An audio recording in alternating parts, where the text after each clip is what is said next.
कृपा से रोज आप दर्शन कर पा रहे हैं दाऊ जी के, यही भेजते हैं व्हाट्सएप ग्रुप में रोज दाऊ जी के दर्शन, कितने दयालु हैं। और महाराज जी के विषय में बताऊं तो यहाँ के जो सेवायत होते हैं ब्राह्मण, उस कुल में से हैं, और जो शौबरी मुनि जो थे उनके वंशज है, शौबरी मुनि के वंशज है। तो इसलिए बहुत ही उच्च कुल से, और हमारा ये बहुत बड़ा सौभाग्य है कि प्रभु जी हमारे साथ इतना प्रेम हमें प्रदान करते हैं, अन्यथा हम इनके तुलना में कुछ भी नहीं है। तो ये उनकी कृपा जो है उसे हम आज और उनके शब्दों में ग्रहण करते हैं और आनंद लेते हैं। यहाँ की थोड़ी लीला बताएंगे। हरे कृष्ण। प्रथम शिला अनुरुद्ध शिला बजनाभ जी को जब मथुरा का राजा बनाया तो उन्होंने ब्रज की चमक और प्रकाश को ढीला देखा, तो उन्होंने सोचा क्यों न इस फील्ड में घूमा जाए, कोई विभूति मिले। तो फील्ड में घूमते घूमते उनको सांडिल महामुनि मिले, उनको दंडवत प्रणाम किया और पूछा बाबा मैं क्या करूँ, इस ब्रज में चमक और प्रकाश कैसे लाऊं। तो उन्होंने बताया आपके पूर्वज वो अनंत शक्ति हैं, उनके अवतार स्थान, उनकी लीला स्थानों पर उनकी प्रतिमा स्थापित की जाए तो अपने आप चमक पड़ जाएगी। यहाँ पर बलदेव जी का मंदिर बनाया, मथुरा में केशव देव जी का, गोवर्धन में हरदेव जी का, और वृंदावन में गोविंद जी, 4 देव स्थापित किए, 4 स्वर भोलेनाथ स्थापित किए, 4 देवियाँ स्थापित की। और सभी चीज समय ब्रज में चमक दमक बढ़ी और समय काल चक्र के हिसाब से सभी चीज लुप्त हो गई। जब बलराम जी का मंदिर लुप्त हुआ तो यहाँ पर सोबरी ऋषि परंपरा में कल्याण देव नामक संत ने तपस्या की। बलदेव जी तपस्या से खुश हुए, उन्होंने स्वप्नादेश दिया कल्याण मेरा प्रकट कराओ। इधर एक गोकुल के गोसाई थे, उनके पास में लाखों गाय थी। उनकी गाय इस फील्ड में आम है जो सबसे ज्यादा दूध देने वाली गाय, बलदेव जी को ऊपर स्वतः दूध छोड़े। उन्होंने बहुत कुछ जांच कराया पर उनको कोई सफलता नहीं मिली। जब कल्याण देव नामक संत को सफलता मिली या स्वप्न आदेश हुआ तो इन्होंने उन ग्वालों के पास खबर पहुंचाई।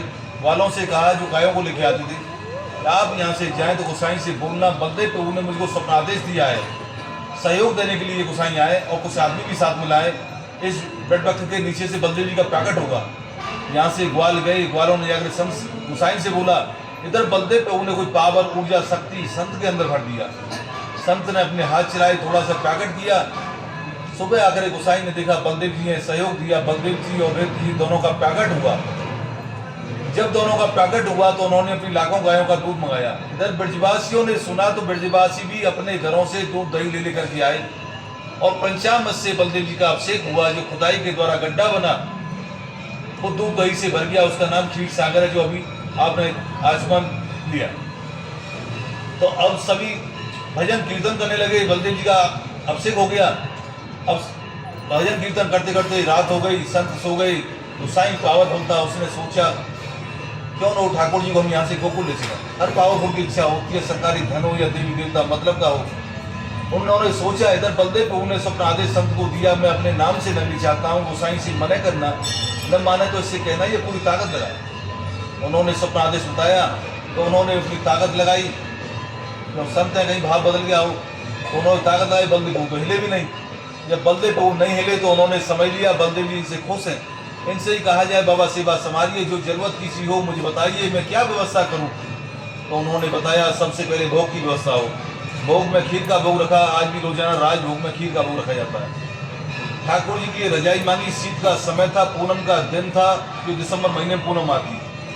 बलदेव जी का जो प्रकट हुआ तो ठाकुर जी की रजाई मांगी, अपने लिए कम्बल मांगा। संत ने सेवा करने लगी। सेवा करते करते बलदेव जी की कृपा हुई, मेरा पुजारी इस सीट में कहीं बीमार न पड़ जाए, इस वजह से अपने वस्त्र को देने लगे ठाकुर जी और पुजारी के वस्त्र को लेने लगे। कोई भी संत, कोई पुजारी ऐसा नहीं कर सकता कि अपने वस्त्र को ठाकुर जी को दे और ठाकुर जी के वस्त्र को आप बोल सुनो।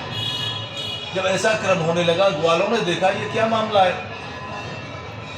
संत ये तो देर से जब मंगला होती है, 8 बजे होती है उस समय मंगला, ये तो देर से मंगला होती है, और दूसरे वस्त्रों का ये ट्रांसफर। तो उन्होंने गोसाई से पावरफुल था, उससे शिकायत की।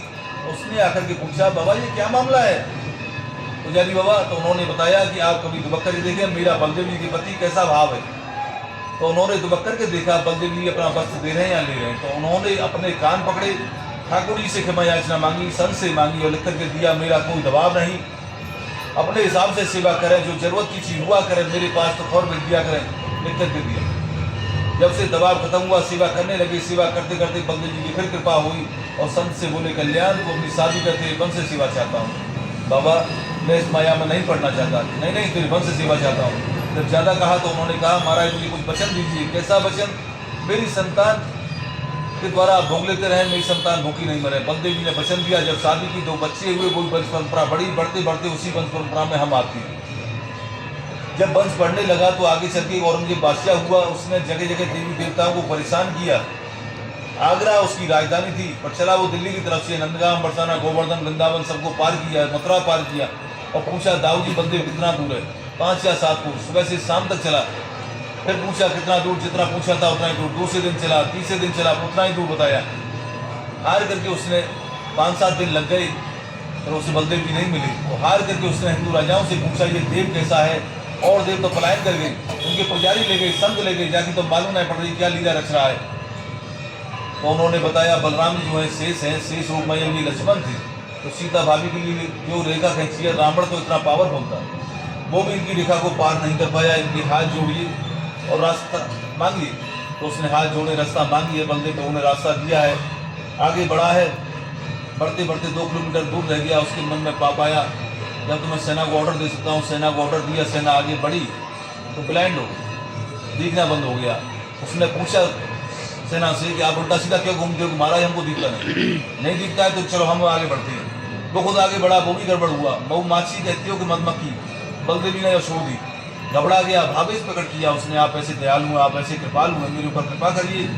और जो जरूर अब मैं किसी मनुष्य को, किसी देवता को परेशान नहीं करूंगा। आप ऐसे दयालु हैं, मेरे ऊपर कृपा करें, जो बनेगी मैं सेवा करूंगा आपकी। मन में संकल्प लिया, मैं क्या व्यवस्था करूंगा।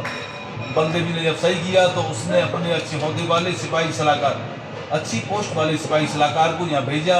उसने पुजारियों को बताया कि ऐसे बादशाह के साथ ये घटना घटित हुई। बादशाह ने समझा के भेजा था कि हमारे साथ जो घटना घटित हुई है पुजारियों को बताना।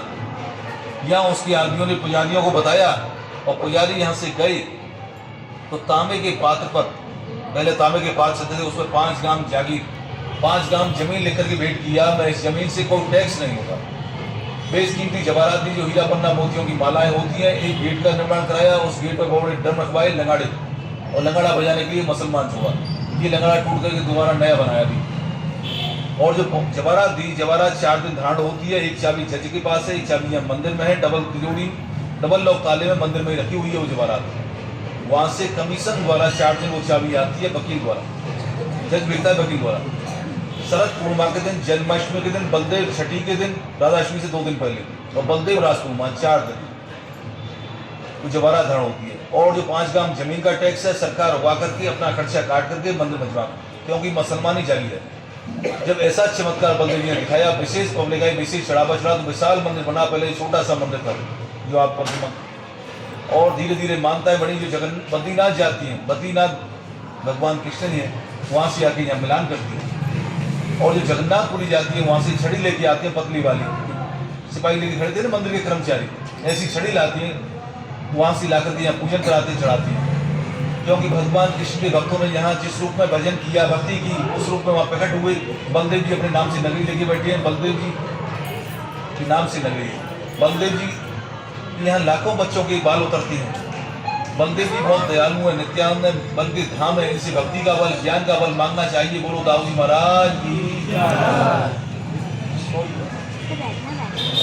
हाई स्पीड में कॉम्प्रेस करके बताई है, जो अच्छी खासी लंबी कथा, मधुर, बहुत सुमधुर कथा है।